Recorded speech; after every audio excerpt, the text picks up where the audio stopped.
变南美，自己发布会变公关，会热搜高挂，老板发言我抠手。这可不是带入王一博凭借销冠的职场叛逆不礼貌，而是被迫无语到家的在自己主场见证了一场极具代表性的无语发言，堪称年度最烂公关那种。首先喧宾夺主，杜华眼里，这是王一博不续签传闻，股价腰斩5连跌后首次同台露面，一定要好好表演他和王一博关系有多好。但事实上，这是王一博筹备1年穿越北美探索心境第2季的媒体发布会，一场800多万人观看的节目媒体首映会上，所有人都在言之有物的聊攀岩和推广节目，只有杜华是来煽情公关和砸场子的，还错误百出。全程在那里开口南美闭口南美的，估计现场到线上1000万人，只有他不知道王一博去的是北美了吧？自家头部艺人在哪拍的纪录片都不知道，谈啥关心呢？其次，这样一个充满张力、充满生命力的节目，杜华上去就是以家人视角的安全焦虑的否定3，连说前2集观后感是看得他手脚冰凉，浑身发抖，多次想叫救护车。一个节目的发布会你不夸夸，节目全程在夸大说看了首映之后的副作用，这是多想劝退观众啊！关键很多没有常识的过度强调危险性，与整个纪录片挑战突破自我内核相悖，以担心为名，没有一点对户外运动的尊重。他还问攀岩老师是否有家人，他们怎么办？真尴尬无语到家了。这不是攀岩运动批判大会，是王一博爱的攀岩推广大会呀！这让王一博上去发言也好，嘉宾也好，上台一段时间内一直在强调攀岩这个运动的安全性，让大家放心。最近做节目是王一博初心之外爬遍全世界，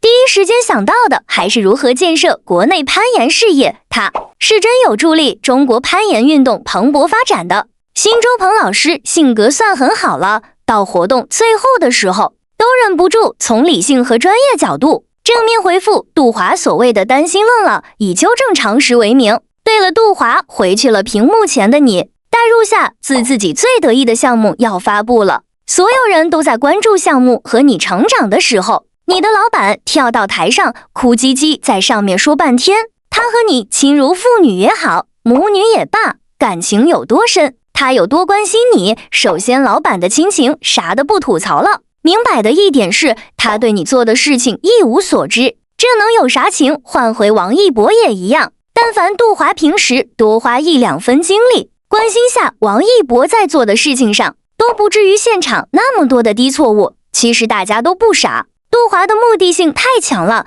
不管是现场发言也好，事后热搜想营销一家人合作愉快的假象也罢，断词不达意，主次不分，逻辑混乱，错误百出。关键回顾杜华的职场经历，他自己可是干公关出身的，03年就开始给互联网公司做公关经理，04年到09年5年内做到公关总监。但一到王一博的场子，每次出场都自带低级错误，这么看来，要么是业务能力烂到家了，要么就是故意的蠢坏了吧？蠢和坏总得选一个吧。但不管是哪个，王一博只是低头抠个手罢了，也算是真体面到家了。说呢，整个发布会高光太多了，要不是这个一直在热搜上，我都懒得先说。评论区一起来说说这场发布会全程你印象最深的对话是啥？争取我们下个视频夸夸。高光剖析见王一博的休息方式果然与众不同，当我们休息时在家躺着放松，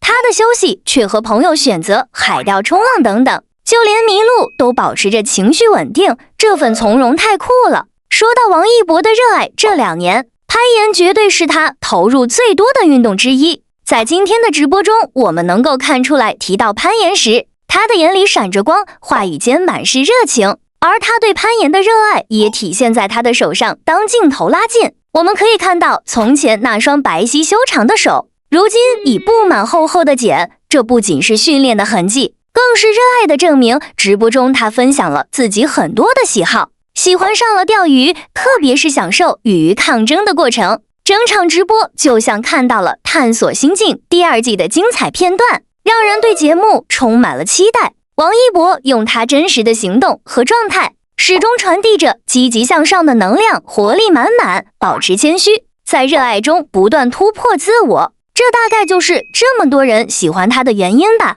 内娱狠人王一博回归，这次直接把命挂在岩壁上。谁懂啊？内娱最敢折腾的王一博，带着探索心境第2季杀回来了。这波操作直接把粉丝的期待值拉满。去年还在悬崖上练新手攀岩，今年直接升级地狱难度，吊杖睡树上岩壁倒挂金钩，甚至挑战100米峡谷上的绳索芭蕾扁带行走连尾波、冲浪伐木。这种硬核运动都只是调味剂，但最让人头皮发麻的是，他冲着攀岩界的进阶天花板。北美 Tina F 肾上腺素线路去了镜头里，曾经白皙的剑魔手磨得满是伤痕，却一次次托举着自己向上攀爬。他趴在岩地上大口喘气，会担心装备崩掉，会一本正经问掉下去会怎么样，一句句我还活着，既有物理意义的庆幸，更有精神层面的重生。节目分明是用生命在寻找自我。他说攀岩是件自己的过程，岩壁上的兴奋、痛苦、恐惧与坚持，每一次选择都是成长。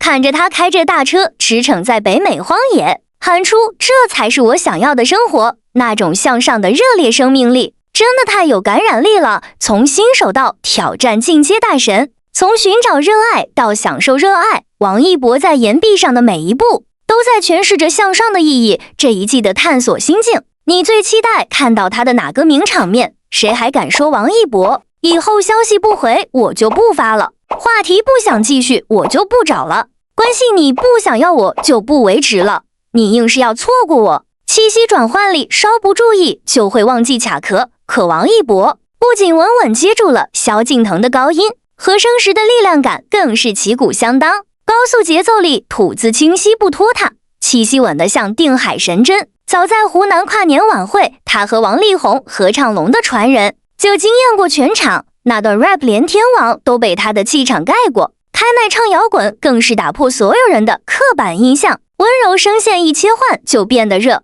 薛邦博和格莱美奖得主吴彤同台也毫不怯场，默契度拉满，明明唱功、舞台表现力都是内娱顶级水准，却总因为舞蹈太亮眼被忽略。这样的全能艺人，你被他的歌声圈粉了吗？